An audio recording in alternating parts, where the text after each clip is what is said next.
안녕하세요 여러분. 오늘은 외국인들이 한국에 거주하면서 겪은 문화 충격이라는 흥미로운 주제로 이야기를 들려드리려고 합니다. 혹시 문화 충격이라는 말을 들으면 어떤 장면이 떠오르시나요? 언어, 음식, 생활습관 등 서로 다른 문화권에서 태어난 사람들이 부딪히게 되는 수많은 에피소드가 있을 텐데요. 이번 영상에서는 미국의 한 커뮤니티에서 오갔던 실제 대화 내용을 바탕으로 외국인들이 한국에서 일상적으로 마주한 놀라운 경험과 그에 대한 솔직한 반응을 깊이 있게 다뤄보겠습니다. 특히 엔간한 일로는 놀라지 않을 것 같은 외국인들도 한국의 특유한 식문화나 대중교통 시스템, 그리고 예의범절과 같은 부분에서 의외의 문화 충격을 받곤 합니다.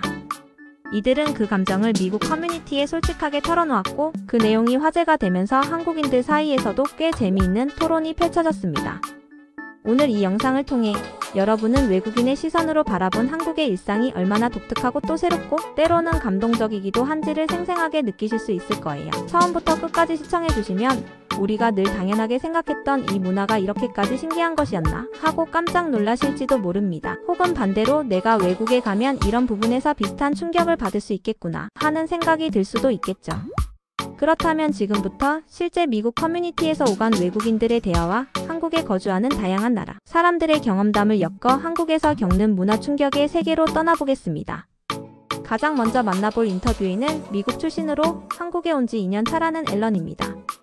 그는 미국 커뮤니티에서 길을 잃었을 때 사람들이 먼저 다가와 도와주려 해서 너무 놀랐다라는 글을 올렸습니다. 앨런은 미국에서는 길을 잃어도 대부분 서로에게 말을 걸지 않는 분위기가 강하다고 느꼈다고 합니다. 그래서 한국에서도 비슷할 거라 생각했는데 전혀 달랐다는 거죠. 처음 한국에 도착한 날 공항에서 지하철을 타고 숙소까지 이동해야 했어요. 제가 경기도 쪽으로 가야 했는데 영어 표지판을 보고도 헷갈리더라고요. 근데 제가 역 안에서 우왕좌왕하자 한 중년 여성분이 먼저 다가와서 도와드릴까요? 라고 묻는 거예요. 사실 저는 낯선 사람에게 말을 거는 게 익숙지 않아서 순간 당황했는데 그분이 너무 친절하게 안내해 주시고 심지어 영무원에게 같이 물어봐 주시기까지 하셨어요. 앨런은 이 경험을 미국 커뮤니티에 공유하며 이 정도로 친절한 문화를 처음 겪었다고 밝혔습니다. 그리고 그는 또 다른 일화도 들려주었습니다. 서울 시내를 구경하던 중 골목에서 구글 지도를 들여다보고 있는데 한 대학생 정도로 보이는 청년이 다가와 길 찾으시나요? 라고 물었다는 겁니다. 앨런은 이처럼 처음 보는 사람에게 자연스럽게 도움을 주는 분위기가 자신에게는 엄청난 문화 충격이었다고 강조했습니다. 그렇다면 미국에서는 왜 이런 광경을 보기 힘들까요? 앨런은 미국에서도 물론 친절한 사람이 많지만 대체로 서로 간의 거리를 두는 문화가 있어요. 남을 돕고 싶어도 괜히 참견하는 것처럼 보일까 봐 망설이거나 혹은 범죄에 휘말릴 수 있다는 두려움을 느끼는 경우도 있죠라고 설명했습니다. 그래서 한국에서 낯선 이가 다가와 말을 걸어주는 것 자체가 신기했고 그 호의가 정말 따뜻하게 느껴졌다고 하네요. 이번에는 일본 출신 유학생인 사쿠라의 이야기입니다. 사쿠라는 한 인터뷰에서 한국 사람들은 마스크를 쓰고 있어도 인사를 잘하고 눈빛이나 몸짓으로 예의를 표현한다는 점이 인상 깊었다라고 말했습니다. 원래 일본도 예의범절이 철저한 나라로 알려져 있지만 그녀가 느낀 한국의 예의 문화는 또 다른 충격이었다고 합니다. 사쿠라는 한국인들은 마스크를 써도 고개를 꾸벅 숙여서 인사를 한다거나 엘리베이터에서 먼저 내릴 수 있도록 살짝 비켜주는 경우가 많더라라고 말합니다. 일본에서도 어느 정도 배려가 있지만 한국에서는 좀 더 적극적으로 서로를 챙겨주는 느낌을 받았다고 하죠. 예컨대 편의점에서 계산할 때도 손님이 감사합니다 라고 하면 직원이 마스크 너머로 환하게 웃으며 인사를 받아주는 모습을 보고 이 나라에서는 마스크도 소통을 막지 못하는구나라고 느꼈다는 것입니다. 또 한 가지 사쿠라는 한국인의 빠른 호흡에 놀랐다고 말했습니다. 음식을 주문하면 금방 나오고 편의점에서도 결제 속도가 굉장히 빨라요. 일본도 서비스가 좋지만 한국은 일의 속도가 빠르면서도 예의를 잃지 않는 점이 독특하게 다가왔어요. 그녀가 말하길 일본은 섬세한 서비스가 특징이라면 한국은 신속함과 친절함을 동시에 갖추려는 모습이 인상적이라고 합니다.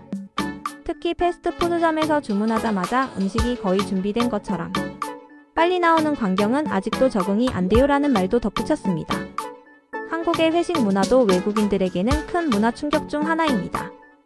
스페인 출신인 호르에는 한국에서 회사 생활을 시작한 뒤 동료들과 회식을 하는 날이 가장 신기하고 때로는 피곤하다고 솔직하게 털어놓았습니다.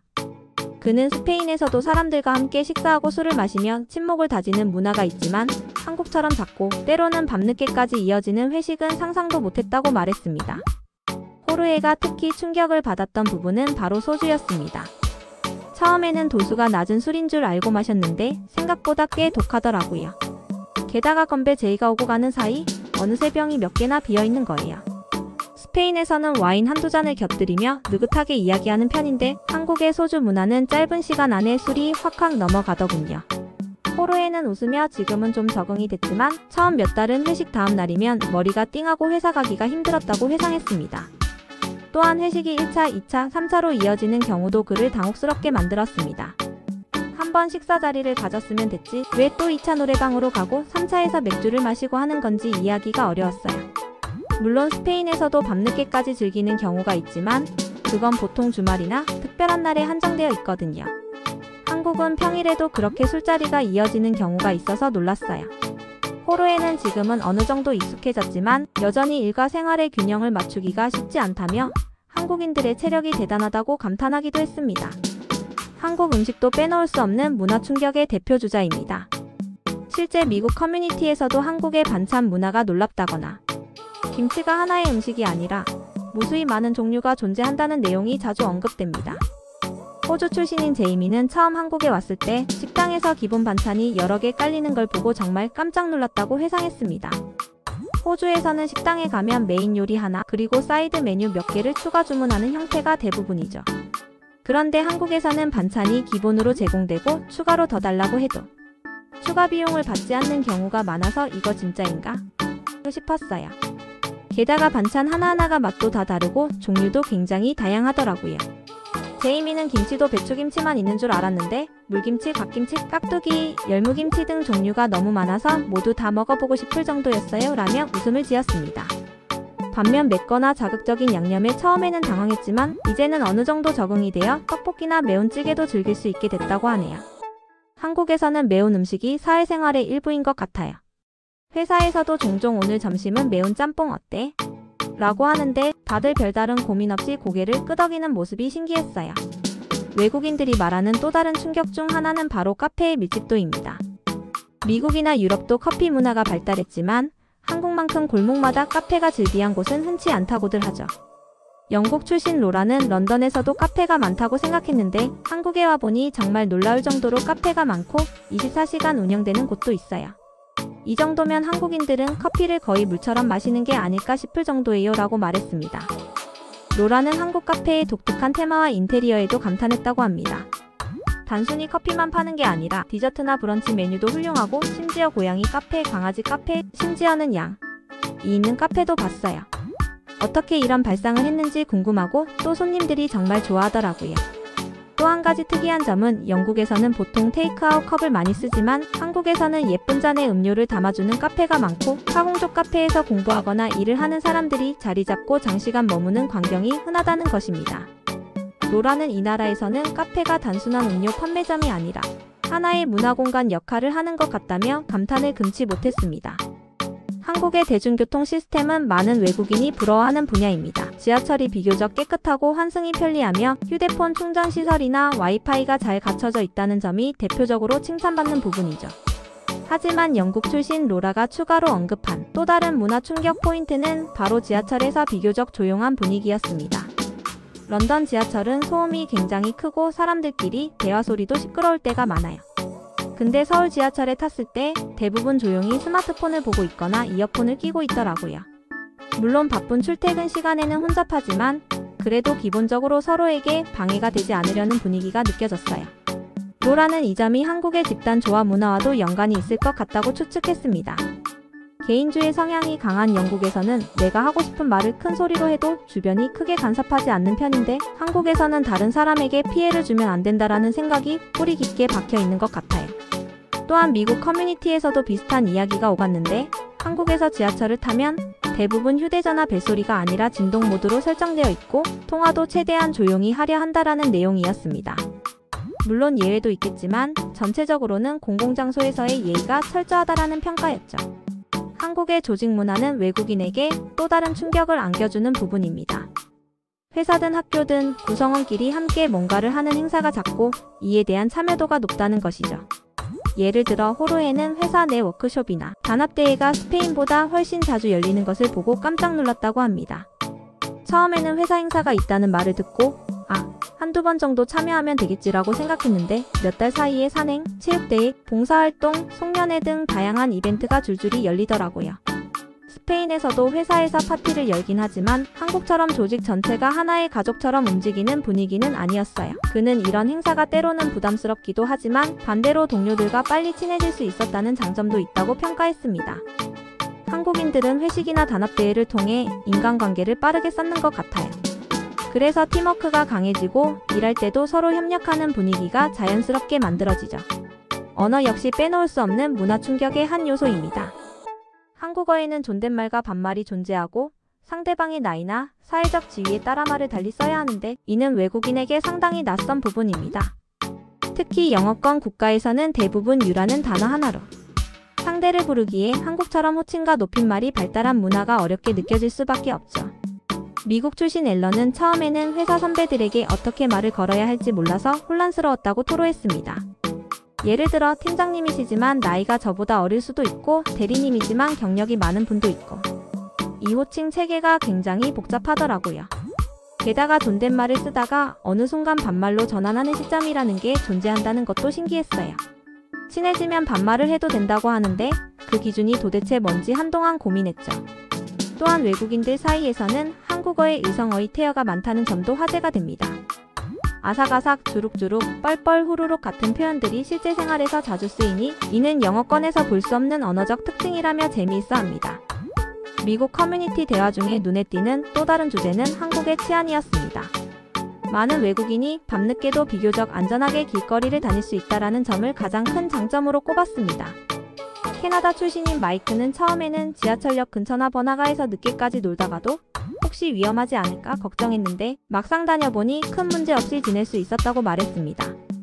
물론 어디든 안전사고가 완전히 없는 것은 아니지만 미국 등지에 비해 한국은 범죄 발생률이 낮고 공공장소에 CCTV가 많아 범죄 예방에 도움이 된다는 평가가 많았습니다. 마이크는 한국 친구들은 새벽까지 술을 마시고도 택시를 잡아 혼자 귀가하는 걸 당연하게 생각하더라.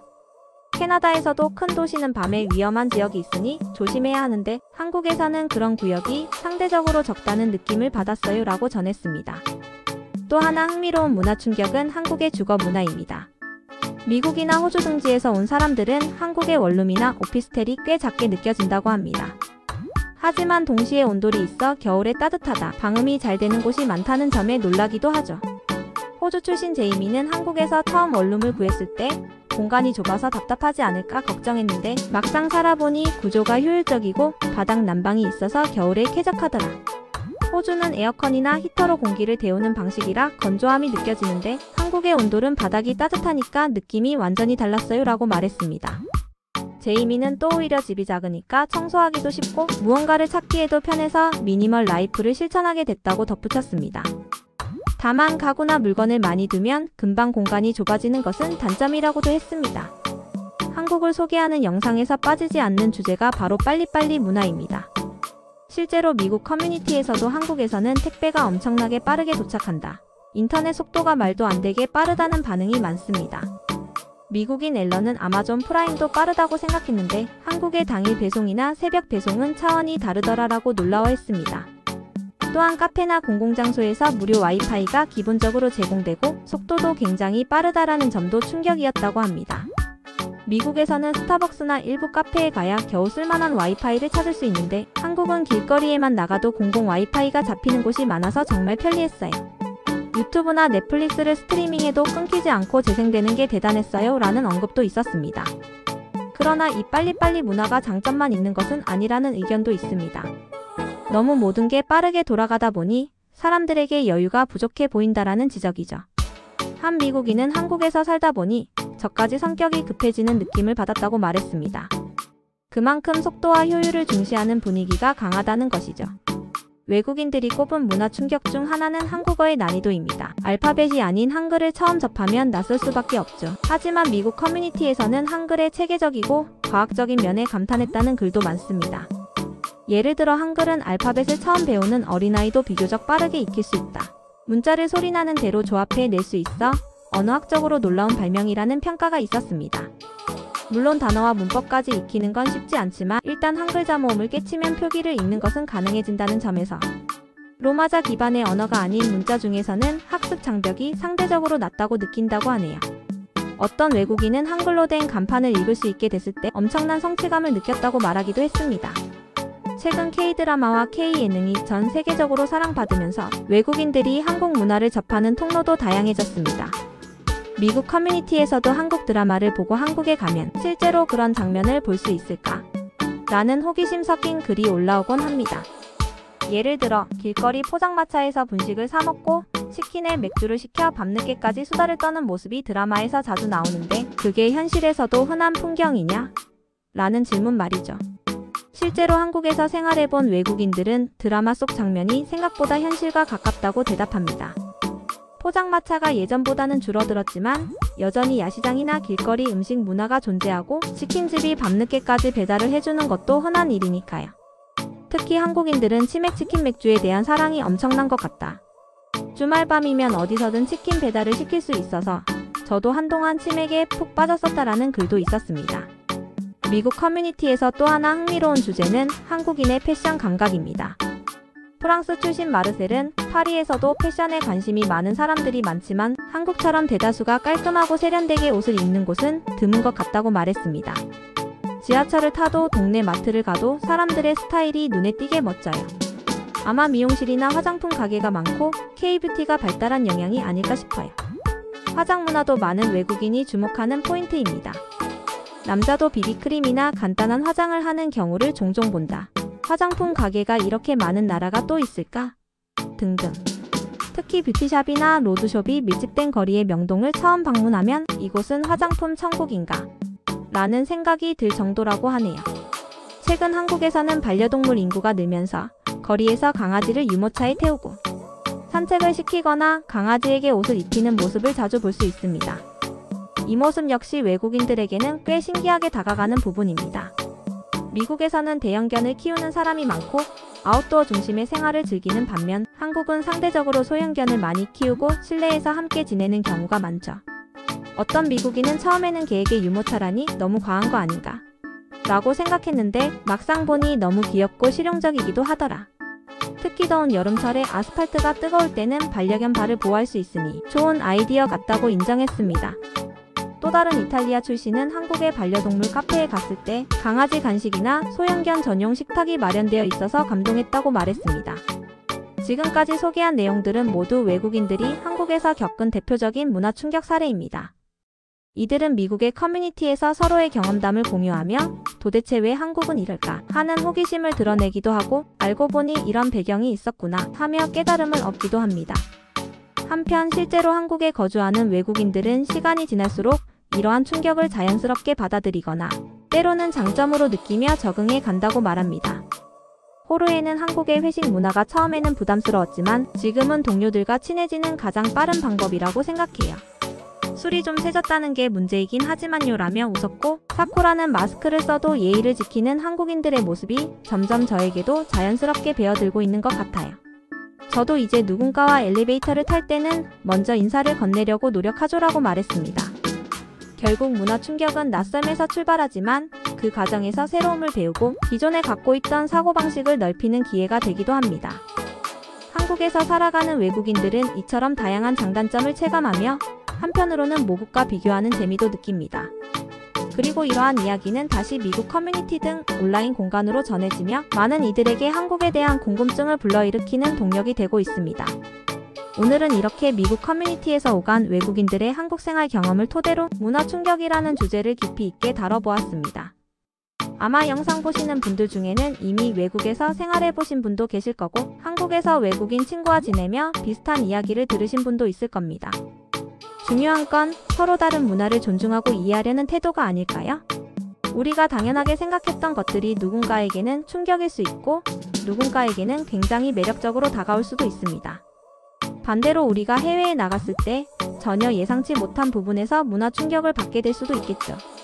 그 과정에서 서로 웃음을 나누고 배움을 얻고 때로는 이해를 넓히며 함께 성장해 나가는 것, 그것이야말로 문화교류의 진정한 가치일 것입니다. 여러분은 어떤 경험을 하셨나요? 혹시 외국에서 놀랄만한 문화를 접했거나 한국을 방문한 외국인이 느낀 문화 충격 이야기를 들어본 적이 있나요? 댓글창에서 자유롭게 여러분의 의견과 에피소드를 나눠주세요. 서로 다른 시선과 경험담이 모이면 더 풍성하고 유익한 이야기가 펼쳐질 것 같습니다. 이 영상이 유익하고 재미있었다면 좋아요와 구독, 그리고 알림 설정까지 꼭 부탁드립니다. 앞으로도 흥미진진한 해외 반응과 한국 문화 이야기를 다양하게 전해드릴 예정이니까요. 여러분의 참여와 댓글이 영상을 만드는 데 큰 힘이 됩니다. 그럼 저는 다음에 더욱 알찬 주제로 돌아오겠습니다. 시청해주셔서 진심으로 감사드립니다.